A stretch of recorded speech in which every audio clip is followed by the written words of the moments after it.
Bueno, Lo veo todo. damos inicio entonces a Sí, esto señor. que será una charla, como decíamos hace unos minutos, tal vez debate, acerca de los hechos recientes. Llevamos ni siquiera 8 días, ni siquiera 9 días, desde el 28 de febrero, cuando una fuerza conjunta entre Israel y Estados Unidos atacaron Irán, descabezando al régimen, frase ya que desde ese tiempo está en todos los diarios, el régimen descabezado con la muerte de Ali Khamenei. Estamos en una etapa donde, ya esto lo confirma, prácticamente esto es una guerra regular dentro de la descripción de lo que es una guerra regular, pero ya estamos en conflictos que se inician sin ni siquiera declaración de guerra. Esto ya es un salto legal que en algún momento es un detalle que nos dice que la legalidad ha quedado definitivamente de paso. Y otro ingrediente es un enorme vacío informativo acerca de las consecuencias de los mutuos bombardeos que se vienen desarrollando desde el 28 de febrero. Dentro de este vacío informativo, cosa que, por ejemplo, no ocurrió durante la Guerra del Golfo, donde veíamos todas las noches camaritas desde los tanques o los Humvee transmitiendo el camino a Bagdad, aquí, en cambio, se ven algunas humaredas de ambas partes, algunas intercepciones de misiles en el aire, pero no mucho más, e incluso todo dato es cuestionado durante varias horas. Uno de ellos es justamente la muerte de Ali Khamenei, la que casi durante 12 horas Irán la negó hasta que la asumió. También la muerte de Ahmadinejad, que resultó no ser tal. Entonces trataremos de ir sacando, dentro de este vacío, este apagón informativo, lo que es verificable y lo que es concreto. Es una tarea difícil la que tendremos por delante, por eso esto va a llevar mucho de especulación y teorización frente a este vacío informativo. Yo quiero arrancar arriba con ustedes y plantear el tema desde esta óptica. Iniciadas las hostilidades occidental, ¿cuál sería la victoria de Estados Unidos? ¿A partir de qué punto se podría decir, bueno, Estados Unidos e Israel han cumplido su objetivo? Y esto lo pregunto porque, y esta también es mi opinión personal, no está claro, o al menos no sería el mismo para ninguna de las dos potencias. Por eso no sé cuál de ustedes quisiera empezar a desarrollar este punto. ¿A partir de qué circunstancia podríamos decir que Estados Unidos e Israel habrían conseguido su objetivo? Bueno, Satur, empieza vos. bueno, sí, qué pregunta. Casi que comienza y termina el análisis con esta pregunta, porque es el corazón del tema, ¿no? Con lo cual, sí, la cuestión acá es justamente lo que estás preguntando es lo que a mí me resulta más difícil de vislumbrar. O sea, para Israel es fácil, digo, si cuando me pongo. Porque en cada guerra hay un objetivo político, ¿no? O sea, no sabe cuál es el objetivo político, no lo consigue por medios políticos, los consigue por medios militares. ¿Cuál es el objetivo político de Israel? Parece claro, digamos, ¿no? Lo viene ejecutando y cumpliendo desde ya hace un par de años. Primero, te diría con mayor fortaleza desde el 7 de octubre. Fue primero cortándole los tentáculos a Irán y ahora ataca a la cabeza, digamos, ¿no? Busca la hegemonía total en Medio Oriente y sacarse a su rival estratégico, que es Irán. Lo que no tengo claro yo, por lo menos, es cuál es el objetivo de Estados Unidos en esta guerra. O sea, ¿qué sería una victoria norteamericana? El desbaratar el plan nuclear iraní, esa es la excusa formal, como fueron las armas de destrucción masiva en el caso de Irak, digamos, ¿no? La verdad que yo creo que el mundo hoy está mucho más pro proliferación que anti-proliferación, porque si pueden venir y decapitarte si no tenés la bomba atómica, creo que todo líder que quiera preservarse debería empezar a buscar la bomba atómica para que no te decapiten, digamos, ¿no? Porque como no tengo la bomba atómica, me pueden hacer lo que quieren. Ergo, debo tener la bomba atómica. Con lo cual, no parecería que ese haya sido el objetivo principal, porque la conducta genera la reacción exactamente contraria. Desde el punto O sea, de vista, perdón, Satur, lo que vos decís es entonces que no sería el objetivo de Estados Unidos terminar o destruir el famoso plan nuclear iraní. Claro. Esa es la excusa, pero hasta están bombardeando Irán y básicamente parecería que buscan un cambio de régimen, ¿no? Ahora, si volvemos al análisis geopolítico, apartándonos de quién va ganando la guerra, cuántos tanques tiene cada uno, que no es lo nuestro, no somos militares, no hacemos análisis militar, hacemos análisis de la política. Nosotros vemos que hoy hay un gran enfrentamiento mundial entre cuatro potencias que están disputando históricamente el mundo, ¿no? Estados Unidos, Europa, Rusia y China. El petróleo es lo que nos vincula con el último vivo que hicimos, fue sobre Venezuela, no pasó un mes y ya estamos hablando sobre Irán. Lo que vincula estos dos escenarios es el petróleo. No son las palmeras, no es el Caribe, ni las danzas persas, es el petróleo. El petróleo, tenemos dos potencias superavitarias de petróleo y dos potencias deficitarias. Las potencias deficitarias son Europa y China. Las potencias superavitarias son Rusia y Estados Unidos. Entonces nosotros lo primero que vemos es, bueno, ¿a quién perjudica un estrangulamiento en el petróleo de Medio Oriente? Entonces uno dice, bueno, perjudica a dos, a Europa y a China. ¿A quién beneficia? A los superavitarios. A Rusia, Estados Unidos y China debería empezar a buscar el petróleo y gas ruso, y a Estados Unidos, que sube el precio y le vende a Europa más caro. No creo que ese sea el motivo final, ¿no? Porque uno dice, bueno, entonces, si este es así, si los perjudicados son estos dos, ¿por qué?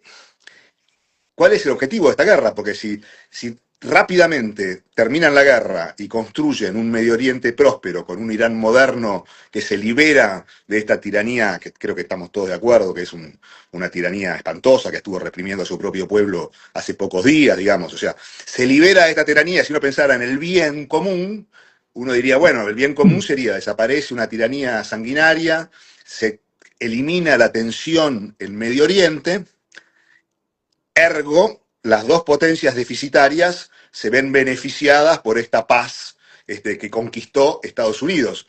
Es decir, se verían beneficiadas por una paz que conquista Estados Unidos a favor de sus competidores. Ahí es donde empiezo a decir, esto es raro, digamos, ¿no?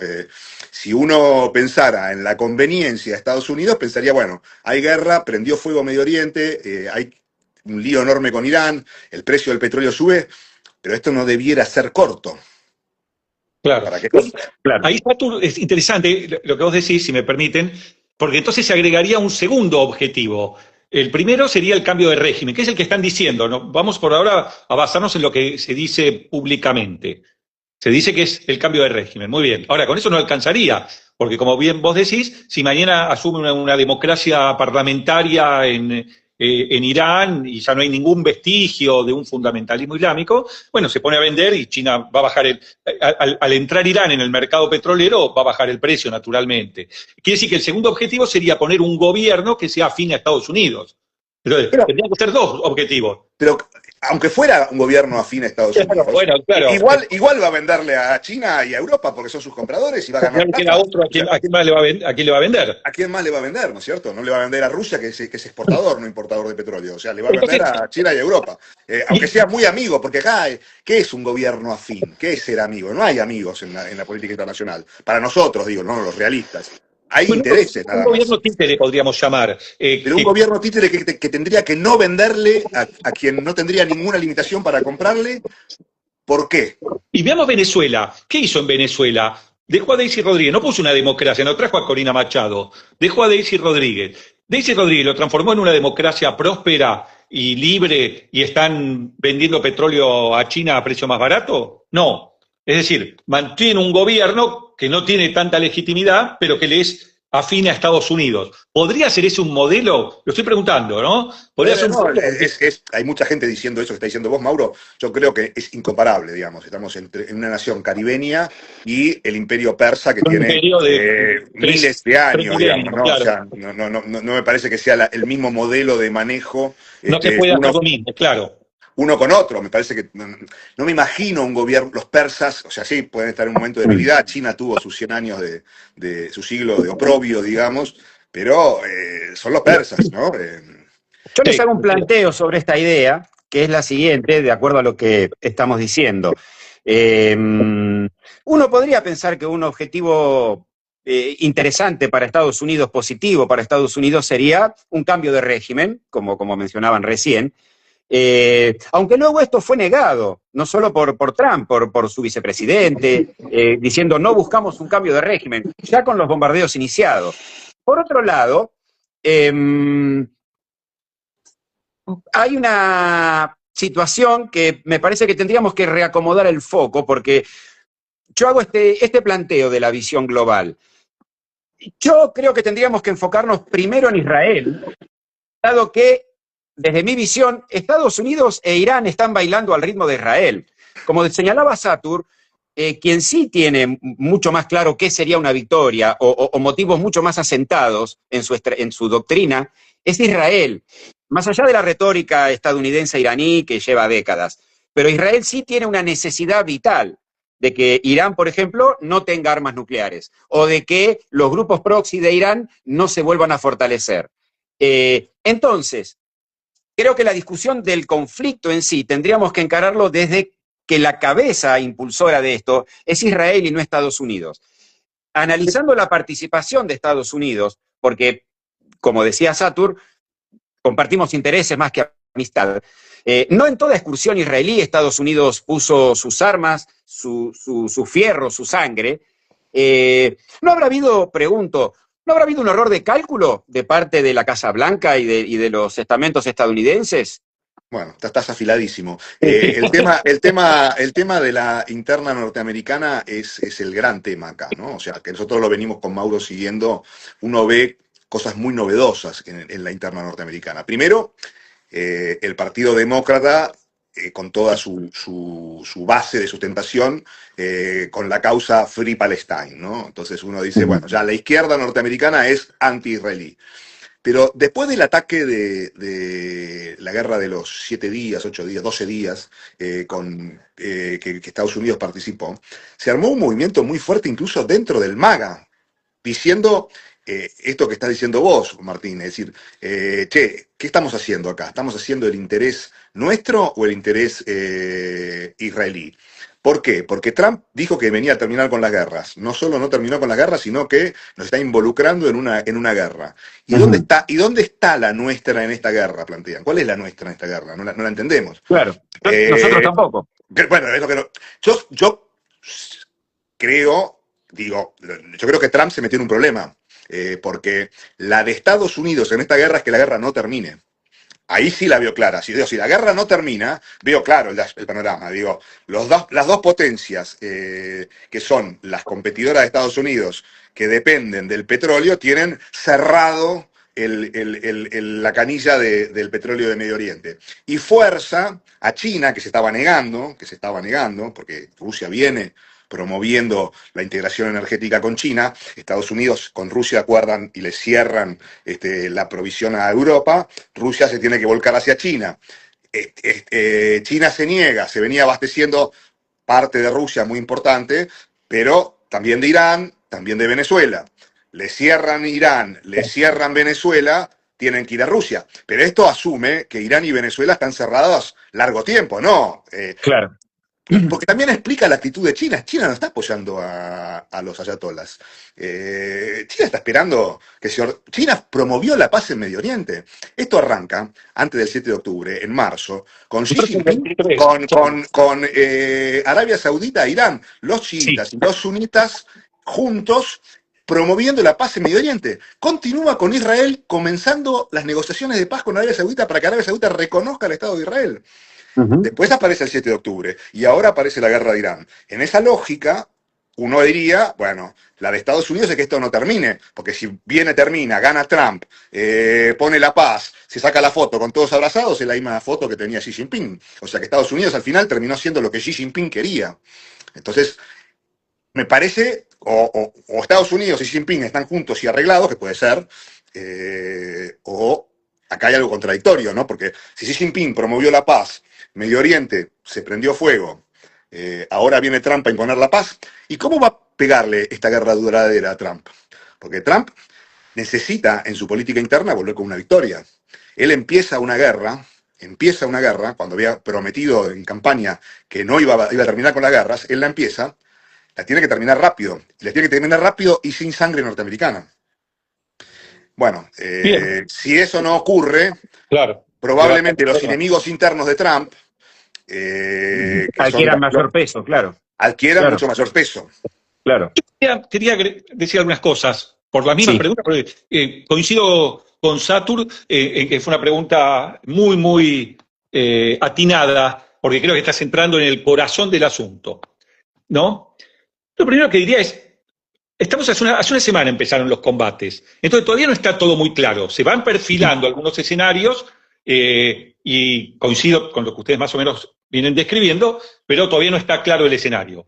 También hay que salir a dar algunas explicaciones, que es lo que estamos tratando de hacer, pero pocas veces tan claro el tema de que se formulan hipótesis en geopolítica, porque todavía ni siquiera sabemos bien qué es lo que está pasando. Pero bueno, entonces vamos a centrar algunos escenarios que no son habituales, que lo hemos tratado en otras oportunidades y que nos sirven para explicar esto.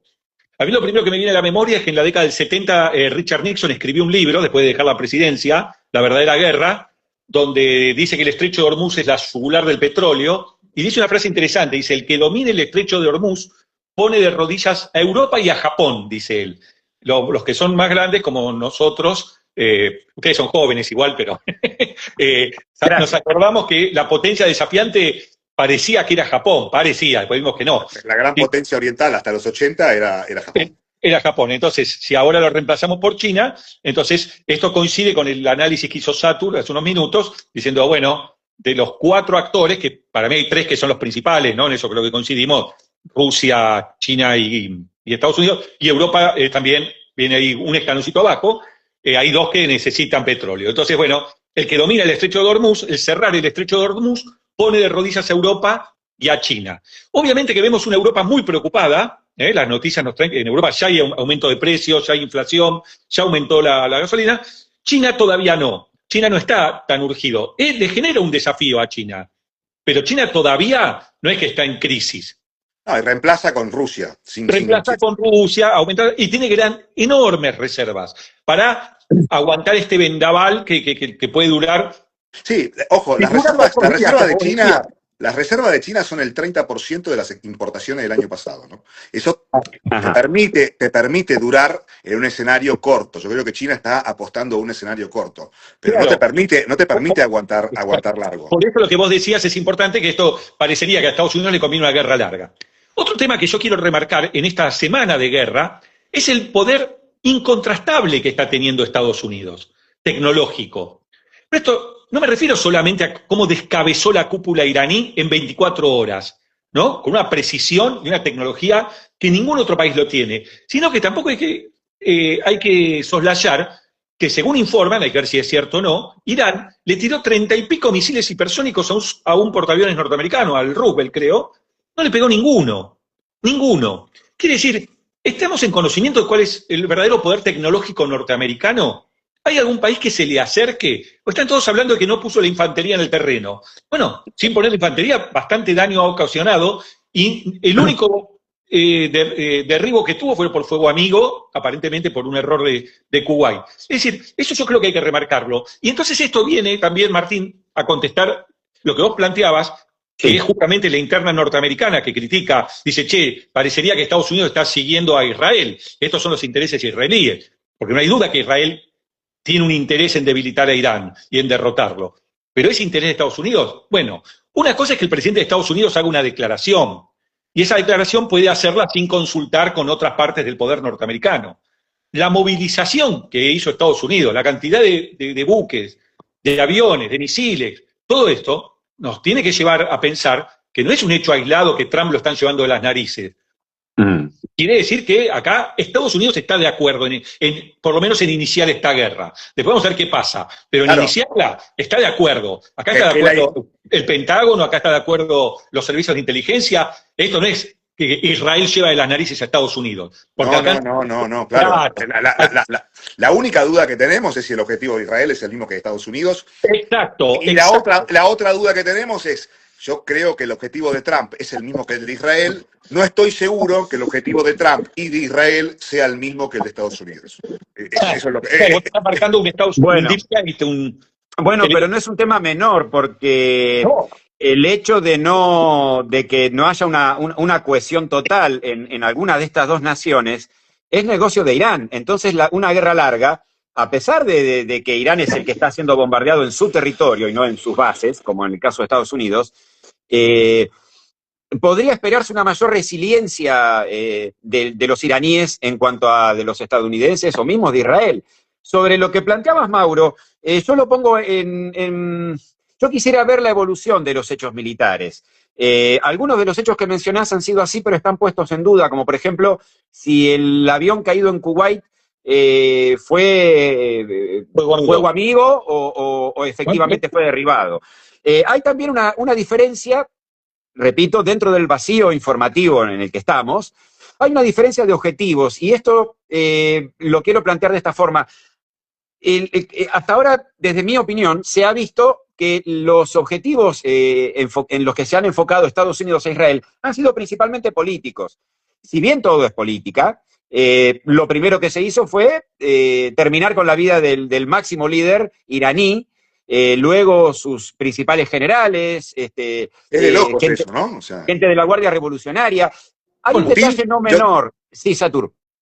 yo digo, Putin no mató a Zelensky. Acá la guerra arranca porque digo, para hablar de buenos y malos, con los valores con los que se manejan, los estándares periodísticos, digo, acá la guerra, los buenos arrancan matando al presidente o al líder supremo de la nación contraria, ¿no? O sea, claro. Te agrego algo peor aún, en el medio de negociaciones lo hace, digamos, sin declaración de guerra, como decíamos al principio. Pero planteo esto. Porque lo puede hacer. Lo hace porque a lo mejor Putin no puede matar a Zelensky. Putin también lleva 4 años de guerra y está peleando contra Ucrania. Tiene ayuda, por supuesto, de países occidentales, pero está peleando contra Ucrania, ¿no? Y hace 4 años. Hay una diferencia que yo quería señalar con respecto a los objetivos iraníes. Los objetivos de los ataques iraníes han sido principalmente bases y puntos de radarización con los cuales se constituye el domo de hierro que protege a Israel, e incluso a las tropas estadounidenses o a las naves que están estacionadas en la zona. Entonces yo noto una diferencia de objetivos políticos de los ataques, pongámosle occidentales, frente a una respuesta estratégica que sí prevé un conflicto de larga duración. Es decir, como que le estarían dejando... Para mí no hay punto de comparación, no hay punto de comparación. No está en condiciones Irán de resistir un ataque norteamericano. Estados Unidos ha demostrado en este último mes y medio que es el único actor que juega en todo el mundo y con un poder incontrastable. No existe lo que hace Irán. Irán está tirando bombas en ciudades, en Israel está tirando en ciudades, ha volado hoteles. Es decir, es más parecido a un acto terrorista frente a un ejército que te está destruyendo toda tu logística y toda tu capacidad militar. Pero, creo que el norteamericano espera. Ha habido ha habido misiles en ciudades de ambas partes, esto es cierto, pero los ataques focalizados de Irán han sido, incluso Irán ha aclarado, nuestra guerra no es contra el país donde bombardeamos la base norteamericana, sino que bombardeamos la base. Hoy mismo han dicho, no vamos a bombardear bases si es que desde esas bases no nos atacan. El punto es... Es un gesto de debilidad, Irán, ¿no? decir eso. ¿Cómo? Perdón. Que es un gesto de debilidad ya de Irán decir eso, está tirando la toalla. Claro, eso es lo que quiero destacar. Pero Irán también está siendo atacado en su territorio, cosa que no sucede en Estados Unidos. Pero hay un coste también. Yo creo que la llave aquí sería anular la capacidad de respuesta de Irán, y entonces están obligados a sentarse a negociar, y eso creo que es la única victoria estadounidense que podrían exhibir. No hablo de Israel en este caso. La victoria israelí... La pregunta sería, ¿negociar qué? Un nuevo estatus, nuevo gobierno, nuevo plan nuclear supervisado por Estados Unidos, ya no por la ONU ni nadie más, y obviamente un país, si no aliado, por lo menos neutral. Hay que ver si Irán es permeable a este tipo de cosas, pero para eso primero hay que cortarle los brazos, por decirlo de alguna forma. Yo creo que esa es la única ventana que podría tener Estados Unidos, pero desconocemos muchísimas cosas como para decir si este camino es viable. Es decir, Irán se ha preparado para este escenario. Martín, vos fíjate que se está discutiendo mucho, grandes autores geopolíticos que están hablando, dicen, Sí. ¿se puede hacer un cambio de régimen sin poner tropas en tierra? Bueno, la verdad que sí se puede, sí se puede. De hecho, lo hicieron con Japón en la Segunda Guerra Mundial. La isla de Japón no se invadió. Los países tuvieron que tirar 2 bombas atómicas. Bueno. Lo que quiero decir es que cuando uno empieza a bombardear y le destruyo toda la capacidad de mantenerse, bueno, lo hago rendirse. Mauro, en Vietnam y en Afganistán, Estados Unidos tuvo todo el tiempo, el 100% del tiempo, el dominio aéreo. No existe la Fuerza Aérea vietnamita. No Bueno, existe acá la no lo Fuerza Aérea tiene. mexicana. Acá no lo tiene, Satur. Bueno, pero si no, pero Yo creo que acá prácticamente otro lo tema, tiene. lo que pasó en Sí. Vietnam es otro tema, porque empieza con la teoría de la contención, bueno, obvio. Bueno, No, digo yo es- disiento ahí en este punto. Estados Unidos, obviamente, si se estableciera una guerra aérea, tiene mucho más que ofrecer en esa batalla. no hay Pero guerra aérea. en estas Es que no hay guerra circunstancias aérea, ya está, sigue siendo... ya ni hay capacidad aérea iraní, ya no tiene capacidad Ok, aérea. Ni aérea ni pero naval. Ni pero naval. sigue siendo un conflicto de artillería. No ha pasado, es decir, hay 5 o 6 ¿Cómo de F-15 artillería? derribados. No entiendo. Sí, drones y bombardeo. misiles, artillería moderna. Ah, bien. Me refiero a el conflicto hasta ahora no ha escalado por más allá de una guerra de artillería, digamos, una guerra de ablande. Tenemos que determinar, entonces, creo que eso sería el debate más útil para nosotros y a lo mejor para alguien que lo escuche y le interese. Bueno, ¿qué es lo que está buscando? Porque primero determinamos que no es que Estados Unidos está siendo llevado de las narices por Israel. Primero determinamos eso. Listo. Ahora veamos, ¿qué intereses tiene? Pero ¿Y qué- en la interna, en la interna norteamericana, está esa grandes acusación? sectores de la interna norteamericana dicen Trump te están llevando de las raíces. De las narices. Es cierto, por eso yo estoy de acuerdo con esa aclaración. Ahora veamos 2 hipótesis. Una es la guerra larga que dice Satur. En ese caso podríamos decir, ¿qué buscaría ¿qué buscaría Estados Unidos en ese supuesto? Bueno, buscaría que mantener un escenario de conflicto en Medio Oriente para obstaculizar, ¿no? A los 2 grandes consumidores de petróleo, Europa y China. El conflicto favorece a Estados Unidos, lo hemos visto siempre. El escenario de paz favorece a China, que es el desafiante que busca crecer con la economía. El escenario de conflicto hasta ahora lo ha favorecido a Estados Unidos. Mauro, en Es una ese contexto. hipótesis. En Ese ese es el contexto. En ese contexto te hago un pequeño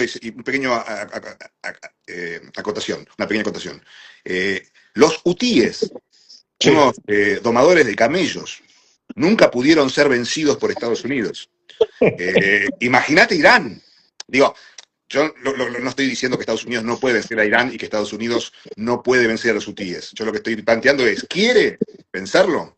¿O podés mantener la flota, los bombardeos, los cohetes que van y que vienen, el duelo de artillería que refiere Martín, que genera la situación que para mí hoy es conveniente para Estados Unidos, es decir, el estrangulamiento del petróleo, el forzar a China a depender más de Rusia, el forzar a Europa a depender más de Estados Unidos, y este statu quo para mí sí es conveniente. Digo, ahora, una rápida victoria y transformar esto en Disneylandia, no sé si es conveniente para Estados Unidos. Sí, pero es a lo pirro, porque en definitiva estás arrojando más a Rusia a los brazos de China, y esa es una coalición contra la que Estados Unidos no está preparado, ni siquiera Al revés, militarmente. Martín, Rusia es el aliado natural de Estados Unidos en todas las guerras, como fue en la Bueno, Segunda pero Guerra Mundial. si vos llevas al punto de que China tiene que subsanar su carencia del petróleo de Hormuz, que también podemos discutir ese tema, en esta semana trascendía que los barcos chinos sí cruzaban el estrecho, que Irán no tenía ninguna intención de impedir el flujo chino. Pero lo que planteo es, si vos, en la situación de Ucrania, hiciste que 2 que podrían ser rivales naturales, como Rusia y China, terminan entendiéndose, y en esta guerra los acercás más aún, estarás ganando por un lado, pero perdiendo más por otro, de cara hacia Claro, adelante. ahí partimos de puntos de partida totalmente distintos. Me parece que vos tenés un análisis de tipo ideológico, digo, no es una No, no, no, cuestión no, exacto. de Lo una pongo en términos de que si el que tiene petróleo entre es Rusia y Rusia, China, como que porque se van a querer y se van a dar besos. Y yo digo, no, no, ¿cuáles son los intereses? El interés es que China dependa de Rusia. China no quiere depender de Rusia. Lo sabemos. exacto. Sabemos Está que, bien, está bien. sabemos que Rusia viene promoviendo un segundo gasoducto de Siberia a China, o gasoducto y oleoducto, y China se niega. China no quiere depender de una sola fuente de energía. Estados Unidos quiere que China dependa de Rusia. Como le dijo a Europa, no quiero que vos dependas más de Rusia. Vos no podés depender de Rusia e integrarte con Rusia. Que China porque son enemigos naturales. ¿Por qué son enemigos naturales China y Rusia? Son enemigos naturales porque comparten una de las fronteras más largas del mundo. Y No, el tiene conflictos enemigo natural es limítrofes, tu vecino además. siempre. Perfecto. Yo creo eso también, yo coincido ahí con Satur. Pero quiero hacer otra hipótesis. Hicimos una hipótesis que para mí es la que, aparte de lo que venimos diciendo en los últimos años, que Estados Unidos genera conflicto y gana en el conflicto. El conflicto le permite contener el crecimiento chino. Entonces, este escenario que está pasando en Irán es justamente eso. Le obstaculizó que China se abastezca fácilmente. Porque no nos olvidemos, al tener sancionado a Irán, China se abastece comprando más barato el petróleo iraní. Como le compra a Rusia. Como le compra a Rusia y las famosas teteras en Malasia, ¿no? Esas refinerías que dicen que es petróleo propio, pero todos sabemos que viene de Irán. Ahora, pero vayamos a otra hipótesis, que para plantearla, no digo que yo la estoy defendiendo a muerte, pero planteámosla dentro del escenario. Nada a muerte.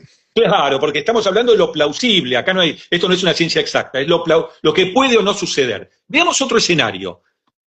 Estados Unidos se da cuenta que el Medio Oriente tiene diversos actores. Está Francia, está Inglaterra, viene China, todos tienen ahí. Y él dice, miren, yo voy a cambiar la arquitectura geopolítica de Medio Oriente. Este Medio Oriente que conocemos lo hicieron Inglaterra y Francia después de la Primera Guerra Mundial. Yo le voy a cambiar todo, voy a cambiarlo. Y lo voy a cambiar del siguiente modo. El país, la hegemonía militar la va a tener Israel, que va a quedar como única potencia nuclear en Medio Oriente. Está el tema de Pakistán, que lo ponemos más en el subescenario de la India. Pero bueno, pero también quiere jugar en Medio Oriente. Pero vamos a suponer que queda Israel. El gobierno de Estados Unidos ha logrado, bajo el primer gobierno de Trump, lo que son los acuerdos de Abraham. Es decir, los países árabes empiezan a alinearse con Israel. Lo estamos viendo en este conflicto, en esta primera semana. Entonces, el escenario podría ser Israel y los árabes subordinados a Israel militarmente, nada más. Estados Unidos toma el control de toda la energía que sale de Medio Oriente. Pone gobiernos afines, lo controlan ellos, mantiene su tropa ahí y dice, ahora viene una paz, pero una paz americana, una paz mía. Entonces yo no juego más al escenario de caos, que me vino muy bien durante 20 y pico, 30 años, desde el 91 hasta acá le vino bien el escenario de caos. Ahora quiero un escenario de orden, pero un orden mío, mi pax americana. Tengo el poder para hacerlo, soy el único jugador global. Vimos a Estados Unidos actuando en Venezuela, al presidente lo tomaron en 24 horas, y ahora está y mató al líder supremo iraní un mes y medio después. Para los que decían que estamos en un mundo multipolar y Estados Unidos retirándose del planeta, Estados Unidos es la única superpotencia global que juega en todo el escenario. Ninguna otra potencia puede jugar en todo el escenario. Y entonces pone una Pax americana con Israel como su aliado y los árabes subordinados. El que no se quiera subordinar, lo destruyen o lo debilitan. Bueno, en ese escenario el incómodo es Irán. En este caso, habría que anular militarmente a Irán para lograr ese escenario. Yo creo que ese es el argumento de venta de Israel. Ahora, yo voy a ese argumento de venta de Israel para decirle, mira, hagamos esto. Ahora, yo lo que veo es lo siguiente, de 1991 hasta ahora, hasta hace muy poco, hasta la guerra de Ucrania, hubo Pax Americana, y bajo la Pax Americana le apareció Rusia y Europa, China y Europa, como rivales, porque acá minimizan el rol de Europa, pero el rol de Europa es muy importante y lo estamos viendo ahora. O sea, cuando llevamos la atención al extremo, lo que uno ve es que Canadá, por el norte, se transforma en un aliado europeo contra Estados Unidos, fuerte, que lo tienen rodeado también en Groenlandia, no le quieren entregar Groenlandia, eso. No, vamos a ser serios, hay 40.000 esquimales, no sé qué hay en Groenlandia, pero no hay nada muy serio ahí, o sea, que sea de Dinamarca o de Estados Unidos y lo pide Estados Unidos, lo tienen que soltar, salvo que tengan un plan de cercar realmente a Estados Unidos, que es lo que le preocupa a Estados Unidos. Es decir, che, estamos cercados. Tenemos a Canadá que responde a Inglaterra. Groenlandia ocupada por Dinamarca que responde a Francia e Inglaterra. Nos vamos al sur, tenemos a Brasil que hace el tratado con la UE y con China, integra el BRICS con China. El único real aliado de China en el BRICS es Brasil. Estoy cercado, estoy rodeado por potencias rivales. Bueno, Estados Unidos sale a romper ese cerco, que es básicamente acabar con la Pax Americana. Entonces, que la hipótesis que plantea Israel, no, la Pax Americana le conviene a Estados Unidos. Yo digo, lo tenemos visto, que la Pax Americana no le convino a Estados Unidos. La usaron siempre en contra de Estados Unidos. Bien.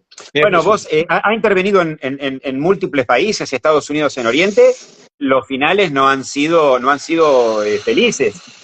¿No? Pero ¿qué propósito tenía, Martín? Todo depende. Tenemos a Afganistán nuevamente en el punto cero, luego de una invasión. Pero Martín, yo tengo una vez a favor de Estados Unidos. ¿Quién le entregó el poder a los talibanes? ¿Quién firmó el acuerdo? Trump en su primera presidencia, ¿no? El acuerdo de Doha. Que en esa mesa se sentaron los talibanes y Trump. No se sentaron los franceses, los ingleses, nadie. No. El gobierno constitucional de Afganistán. Tampoco se sentó. Perfecto. ¿Quién le entrega el poder? Bueno, firman los acuerdos de Doha. Después viene Biden, supuestamente opuesto a Trump. Nada que ver. Le entrega el poder anticipadamente a los talibanes. Le deja un armamento de última generación. ¿Qué se dedican a hacer esos talibanes con las armas norteamericanas? Atacar los intereses chinos en Pakistán. Y hace una semana y media, 3 días antes de que empiece esta guerra de Irán, empezó la guerra de Pakistán con Afganistán. Pakistán, no olvidemos, es quizás el único aliado de China. El único aliado de China. China no tiene aliados. El único aliado de China, porque Corea del Norte es aliado. Rivales, pero además es un principio básico de la geopolítica. El vecino de mi vecino, que es mi rival, que no es mi vecino, es mi aliado. Entonces, como China rivaliza con India y con Rusia, Pakistán es el vecino que también rivaliza con India y con Rusia y es aliado natural de China. Como nosotros de Perú, como Estados Unidos de Rusia. Claro. Entonces, Martín, ojo, porque lo de Afganistán, que la mayoría de los analistas dicen fue un fracaso norteamericano, yo lo puedo ver de otra forma y decir, no, le salió muy bien, están atacando los intereses chinos con los talibanes y encima Estados Unidos nos ensucia la mano. Está bien, pero si el objetivo final era complicar los intereses chinos, no era necesaria una ocupación de Afganistán durante tanto tiempo y de esa forma, simplemente era negociar con el talibán. El talibán es mucho más débil que Irán, que enfrentar a Irán. Los armaron los talibanes. O sea, el resultado final es los talibanes armados con tecnología norteamericana, helicópteros. Satur, no es feliz la experiencia de Estados Unidos armando grupos en Medio Oriente que después terminan combatiendo a los propios intereses de Estados Unidos. No sabemos. No, Martín, pero bueno, yo tengo una visión distinta, lo podemos debatir. Bueno, es más, el mismo Irán, Martín. ¿Cuál es la influencia norteamericana en la revolución islámica de Irán del 78, 79? ¿Vos te crees que el mundo musulmán, el mundo árabe se siente representado por esa revolución islámica? No, en absoluto. Claro que no. Entonces, ¿quién fue el que ayudó a Khomeini? Pero tampoco el mundo musulmán se siente identificado con los proxies de Estados Unidos, si es que ustedes toman al talibán como un grupo proxy. La derrota es que el talibán es un grupo proxy, sin ninguna duda, porque fue el proxy de Estados Unidos. La guerra de Afganistán es el comienzo del derrumbe de la Unión Soviética. Y la guerra de Afganistán, la insurgencia afgana, que hoy es el talibán, y los grupos que están armados en Afganistán, fueron armados, entrenados por Estados Unidos. El vínculo viene desde esa guerra entre Estados Unidos y contra la Unión Soviética. Contra la Unión Soviética. Claro, sí. Ahora lo están empezando contra China, porque limitan con la provincia Uigur, que es la provincia musulmana de China. Xinjiang. Claro. Ahora, si vos querés ir al gran conflicto, y la aproximación indirecta es complicar a China, ¿por qué no ir a un conflicto en el estrecho de Malaca o en Taiwán, por ejemplo? Porque no van a ir a la guerra frontal. No digo una guerra frontal, digo establecer un conflicto, reconocer la independencia de Taiwán, por ejemplo, sin tirar un tiro. Pero eso es ir a la guerra frontal contra China. No hay guerra frontal acá. Acá Estados Unidos no está haciendo nada. Estados Unidos huyó, como en Vietnam, de Afganistán, está atacando Irán porque Irán es un régimen satánico. Bueno, pero espera, o sea, según lo que plantea Mauro, es una victoria estadounidense. Es una victoria estadounidense. Lo que pasa es que vos tenés los hechos reales, vistos con realistas de perspectiva de poder, y después los relatos. El pueblo norteamericano no va a la guerra por interés geopolítica. Sí los europeos, ¿no? Los europeos han demostrado que fueron colonialistas, Sí. que van a la guerra, no necesitan ningún justificativo moral. Ellos van y hacen esclavos en África, venden opio en China, y pelean y dan la sangre para esos objetivos. Los norteamericanos no. Los norteamericanos tienen que tener una causa noble, siempre. Entonces, por eso es que cuando uno tiene que analizar cómo actúa Estados Unidos geopolíticamente, tiene esta ambivalencia, donde uno dice, che, miremos cuál es el interés norteamericano, pero no es que se van a embanderar y van a hacerlo directamente. Usan estos medios Por indirectos. eso hay que volver a lo que estábamos diciendo recién, para analizar la política norteamericana en Medio Oriente de los últimos 30 años, tenemos que ver qué propósito tenía. Si ese propósito era generar un escenario de caos en Medio Oriente, si fuera ese el objetivo, para entorpecer el abastecimiento de petróleo de Europa y de China, entonces lo lograron, lo lograron. Ahora, la verdad es que nos creamos que el verdadero objetivo de Estados Unidos en Afganistán, en Irak, en Libia o en Siria es imponer una democracia al estilo noruego. Claro, no creo que ese sea el objetivo. El objetivo era que se le complique el abastecimiento energético a sus competidores.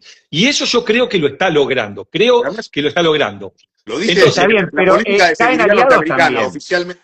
La política de seguridad norteamericana, que la hemos leído sancionada hace poquito, dice Sí. específicamente que no es solamente abastecerse, por eso no necesitan abastecerse, son autosuficientes, es obstaculizar el abastecimiento de sus competidores estratégicos. Esa es su política para América, y podemos decir, lo que es bueno en América es bueno en el mundo, digamos. Es decir, ¿No es un perjuicio mayor el que le genera a Estados Unidos con el encarecimiento y la interrupción del flujo de petróleo a países aliados? Más que lo que puede dañar a China.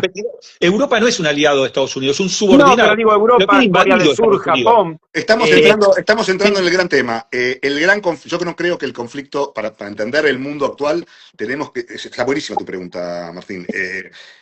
Como siempre, es el corazón del tema. El corazón del tema es que el conflicto verdadero no es entre Estados Unidos y China, no es entre Estados Unidos y Rusia. El verdadero conflicto es intraoccidental, es entre Estados Unidos y Europa. Es el verdadero conflicto. Entonces, Ajá. Interesante este punto, ya que me elogias las preguntas, no lo había visto. Bueno, el verdadero conflicto es intraoccidental. El cerco que sufre Estados Unidos perjudica a Europa, en este momento perjudica a Europa. No, el cerco que sufre Estados Unidos, es decir, Canadá respondiendo a Inglaterra, Groenlandia, Brasil integrándose con la UE y con China, que es un cerco que lo deja a Estados Unidos aislado. ¿Cómo lo rompía Estados Unidos? Porque está rodeado de potencias competidoras.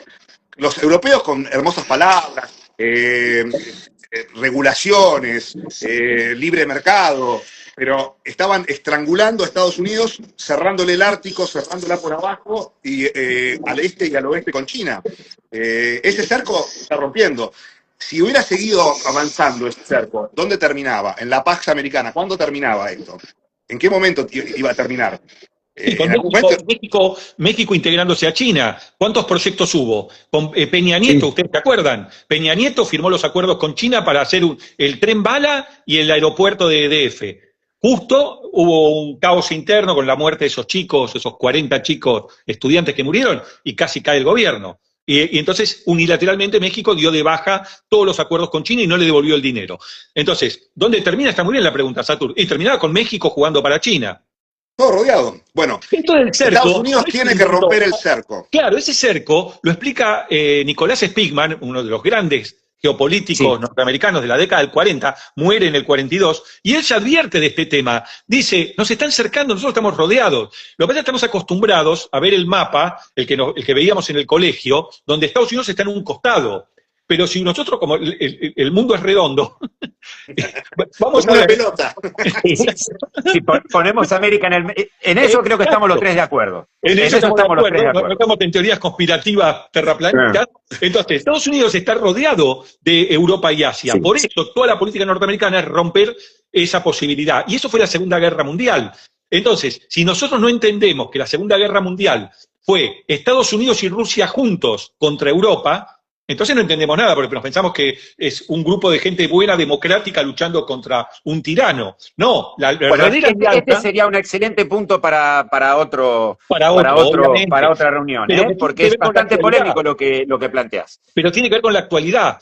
Europa está dominado por Estados Unidos. Está dominado, hay tropas norteamericanas en Europa. Hace 80 años que están. Ya se podrían haber ido y no se van, ¿no? Todo el sistema de seguridad europeo es norteamericano. No hay un ejército europeo fuera de Estados Unidos, que es lo que propuso Macron en su momento, en el Pero 2020. ahora Macron, volviendo al tema Irán, ahora Macron va a mandar un portaaviones. Se pone divertido el asunto ahí, ¿eh? Porque no sé si ese portaaviones se puede defender tan fácil. Y la risa que le causaría a los norteamericanos que le pegaran al portaaviones de Macron, casi que uno se iba a pensar que es una jugada bastante estúpida de Macron meter un portaaviones ahí. Bueno, no le han pegado o al menos no han hundido al Lincoln y al Ford. Se ha hablado de que el Lincoln fue tocado, pero allí estarían. Sería el colmo que hundieran un portaaviones francés y no tocar a los estadounidenses, que son quienes le están bombardeando. Habría todo un mensaje también ahí. Esto es... Claro, Martín. Europa afuera, Europa totalmente afuera de esta situación. Fíjense que los europeos dicen que van a ir a Chipre, no que van a meterse en el Golfo Pérsico. Las tropas británicas y francesas van ahí. El que se está ubicando bien para mí, de los grandes de Europa, es Alemania, que yo creo que está aprendiendo la lección Alemania de lo que le ha pasado con la guerra de Ucrania, que la primera víctima de la guerra de Ucrania es Alemania, cuando le destruyen el Nord Stream 2, ¿no? El gasoducto. Entonces, los más desafiantes son Gran Bretaña, Francia, hasta España salió desafiante, en 5 minutos después permitió que las bases sean utilizadas. Pero bueno, los países desafiantes son esos. Yo creo que Alemania... Perdón. ¿España accedió al uso de las bases? Creo que salieron al final, dijo que no participa de la guerra, que no quiere saber nada con la guerra, pero... No estoy al tanto, ¿eh? Creo que Sánchez salió... Sé que Portugal rápidamente salió Portugal a ofrecer las suyas. No sé si España se dio vuelta, ¿no? Esa parte yo creo que salieron al final, no lo tengo, salir, los aviones que estaban por ahí los dejaron salir. También hubiera sido una locura que España no permita que un avión norteamericano que está ahí salga. Tendría que ser un acto de guerra, más o menos. No. Salir sí, pero digo, el uso fluido como centro de reabastecimiento, creo que España había estado firme en que no. De hecho, Trump dijo, no vamos a tener más relaciones comerciales y qué sé yo. Exacto. Y al Por día eso te siguiente, pregunto, pues sería una novedad. Creo que hubo un cambio. Tendría que verificarlo, estoy casi seguro. Entonces, yo creo que tenemos que sacar algunas conclusiones de esto. Ya creo que nos estamos acercando a la hora. Sí. Algunas conclusiones. Para mí es importante determinar eso, que Estados Unidos sigue siendo el único actor global. Insisto, también para los que sostenían que estamos en un mundo multilateral y que multipolar y que Estados Unidos se está retirando del mundo. Lejos de retirarse, moviliza tropas a cualquier lugar del planeta. Y nadie, por una razón o por otra, no vemos a China defendiendo sus intereses en Irán, porque los tiene los intereses en Irán. El gran abastecedor de China es Irán, ¿no? Claro, si la propuesta, pero Mauro, si la propuesta israelí es hacer un Medio Oriente de paz, democrático y abierto al comercio, China no puede más que estar de acuerdo con que destruyan al régimen de los ayatolás. Sí, claro. Ahí es donde prospera China. Con el libre comercio y la paz prospera China. No hay ninguna duda de eso. O sea, la pacificación de Medio Oriente beneficia a China y a Europa, obviamente. Sí, de cualquier manera, la dependencia, habría que ponerle en su justa medida la dependencia china del petróleo iraní. No, es importante, claro, no. Es importante, no es fundamental. ¿Cuánto, Satur? Creo que es el 20%. Menos. Yo tenía entendido no más del 15% y que incluso el uso de energía china interna, el petróleo es la tercera fuente. China estaría cubierta bastante por carbón, renovables y atómicas. Y fuentes atómicas y renovables, con lo cual China estaría saliendo de una dependencia petrolera. No, pero igual esto pondría a futuro en tela de juicio si un conflicto prolongado seguiría perjudicando a China. Entonces, también hay que hacer... Lo está agarrando a China a mitad de camino, todavía no puede. Bueno, El punto es que desprenderse. es un precio, me parece que, mi opinión personal, no sé si Mauro, si concluiste vos, no quiero pisarte en tus apreciaciones finales. No, está bien, pero lo que sí. Yo creo que es una movida, en lo personal, es demasiado arriesgada y entiendo mucho la motivación israelí, entiendo que Israel tiene como ambición ser el hegemón de Medio Oriente y una paz que por lo menos no lo haga vivir con la permanente amenaza, en este caso, de Irán. Claro, La motivación estadounidense... Perdón, hablamos del escenario global, pero está perfecto Sí. lo que decís. Israel tiene su escenario. Para Israel es existencial esta guerra. Sí. Israel está recibiendo bombardeos hoy en sus ciudades. Hay muertos israelíes, bastantes muertos, y están recibiendo bastantes bombas. Israel pone la sangre en esta guerra. Israel pone la sangre. Le va su existencia en esta guerra. Sí, estamos de El acuerdo. objetivo israelí fuera de toda duda. Claro, estamos de acuerdo. Ellos no están pensando en este escenario de la energía. Ellos quieren sobrevivir frente a Irán. Hay un país que los amenaza de muerte, que es Irán. Por lo tanto, cualquier acción armada para debilitar a ese país es una motivación suficiente. Es una necesidad vital, como habíamos dicho. Exacto. Ahora, eso no quiere decir que Israel lleva de las narices a Estados Unidos.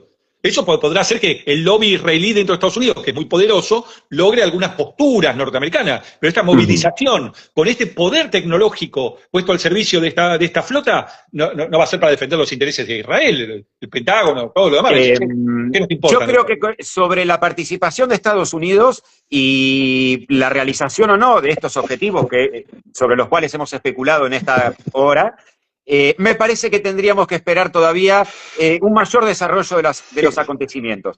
Me parece que es prematuro y esto puede ser un poco polémico lo que voy a decir, está tan abierta la permanencia de Estados Unidos y la intensificación del conflicto como planear una retirada estratégica.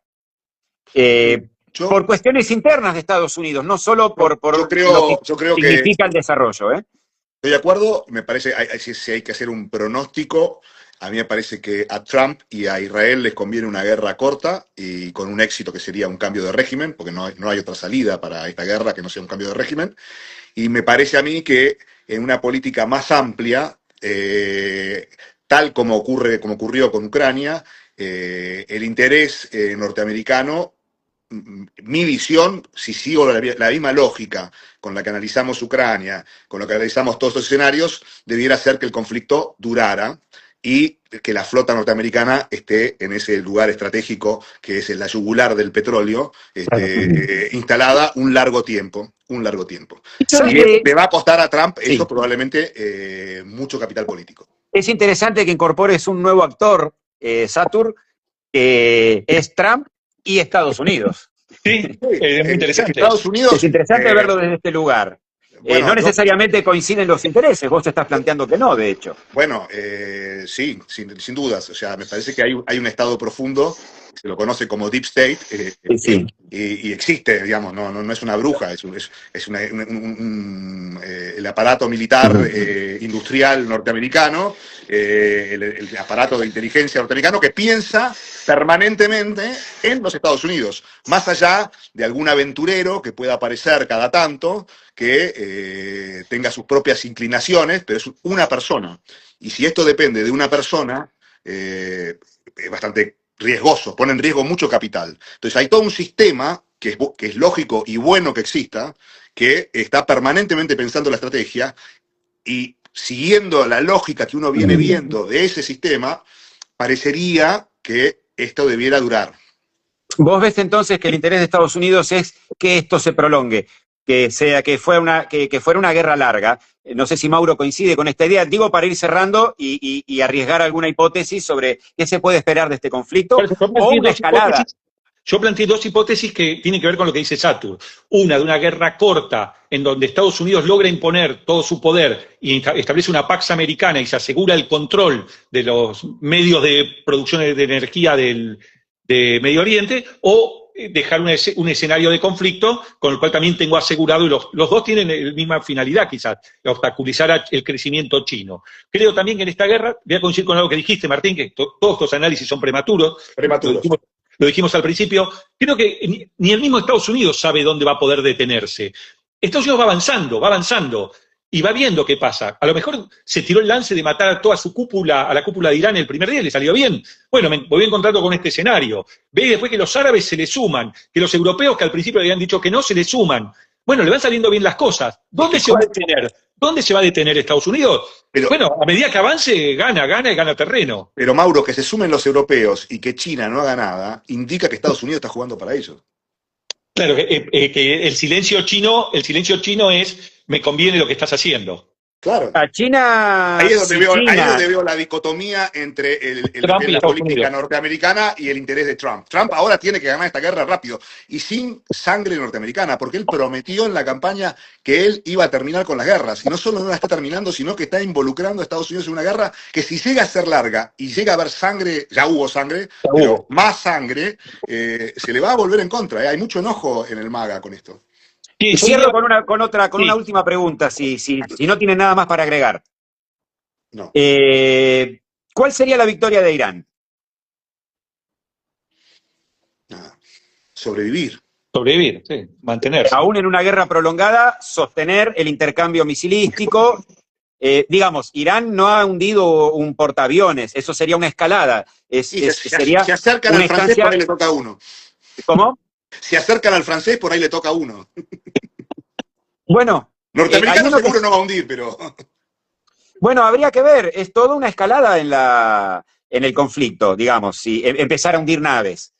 Y esto no ha sucedido todavía. No ha sucedido y no sé si tiene la capacidad de hundir un portaaviones. A ver, ha sido Estados Unidos, en todo caso, quien ha hundido un destructor iraní que estaba fuera del conflicto, pero... Sí. Pero, bueno, no hay fuera del conflicto, esto es como el Belgrano, no hay fuera del conflicto. O sea, una vez que hay guerra, el barco enemigo no voy a esperar. No, voy a esperar, a ver, te voy a dejar ir a armarte, cargate de bombas y de misiles, volvé aquí y cuando estés armado. Bueno, es una lectura, sí, claro. Donde lo invoco, lo hundo. Yo creo, por esto, para ir cerrando también en esto, porque insistiría en que Estados Unidos está demostrando que es el único actor que juega en todo el planeta. El único actor que juega. Arma y desarma. Lleva su flota. Yo te hago un asterisco. Jugar no es lo mismo que lograr tus objetivos. Que puedes jugar claramente. No es ideológico lo que estoy diciendo, obviamente, que esto no es ideología, no es que estoy diciendo qué bueno que son los norteamericanos. Es un hecho incontrastable, tienen un poder enorme. Yo creo que su objetivo es claro que es, esto lo dijo Satur al principio de todo, estamos hablando de petróleo, es eso. Sí, okay. Hablamos de Irán, hablamos de petróleo, no de si hay una monarquía, si hay una teocracia. Eso o una democracia, etcétera, Hace etcétera. 50 años yo voy a tomar tu idea, pero la voy a seguir teniendo con pinzas, lo voy a poner en duda. Yo creo que es una intervención muy arriesgada, la de Estados Unidos, que me parece que las consecuencias, como en todo conflicto armado, son bastante imprevisibles. Hago 2 asteriscos nada más sobre esta imprevisibilidad. ¿Qué pasará, de acuerdo a la conducta de Estados Unidos, qué pasará con los aliados estadounidenses en el Indo-Pacífico, que son alianzas muy recientes, y donde esos aliados, Malasia, Filipinas, Indonesia, etcétera, están observando con mucha atención cómo se comporta Estados Unidos con sus aliados árabes? ¿Es un buen aliado Estados Unidos? Muy buena pregunta. Muy buena pregunta, porque Martín, la zona neurálgica no es Medio Oriente, y esto lo sabemos los tres. El verdadero, donde verdaderamente se van a jugar las cartas grandes, es en el Indo-Pacífico. En Malaca. Donde verdaderamente China sufre o no sufre, es en el Indo-Pacífico. En el Indo-Pacífico y en el Ártico. Y en el Ártico. Bueno, pero en el Ártico Estados Unidos tiene aspiraciones sobre Groenlandia. Es un tema muy interesante. Yo ahí le pongo una ficha, ¿eh? Pero me parece que estamos abriendo demasiado. Parece sí, por eso de los canchaneros, ¿no? Te vamos por la cuarta despedida. Vamos a cerrar con esto. De mi parte, por lo menos. Entiendo que Estados Unidos es un actor global donde puede intervenir en cualquier rincón del mundo y lo entiendo y es así. Pero las consecuencias son imprevisibles y no siempre son las esperadas. Y tampoco esta es la madre de todas las batallas. Esto es lo que quiero decir. Un pensador del siglo de oro español decía, uno sabe cómo empiezan las guerras, no cómo las termina. Toda guerra que se inicia...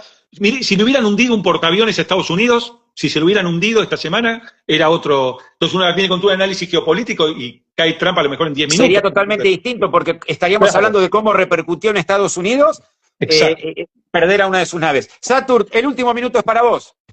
No, creo que no queremos ¿O terminar está como todo los dicho? chaleros en la despedida número 40. Yo creo que Bueno, lo que tenemos lo- son más preguntas que respuestas. Estamos elaborando hipótesis, tratando viendo cómo, mientras se desarrollan los acontecimientos, ¿no? Porque la verdad que esto recién empieza y hay que ver cómo sigue, digamos. Y ahora en así es. Bueno, sí, señor. hemos Bueno, tenido esta charla entonces. Mi nombre es Martín Bilic, periodista, analista internacional en este caso.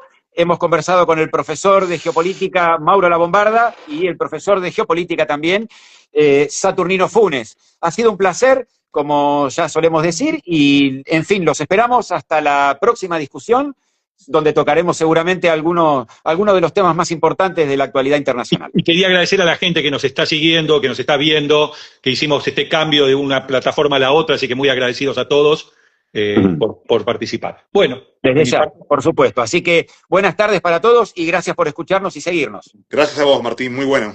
chao, hasta Adiós, luego. gracias.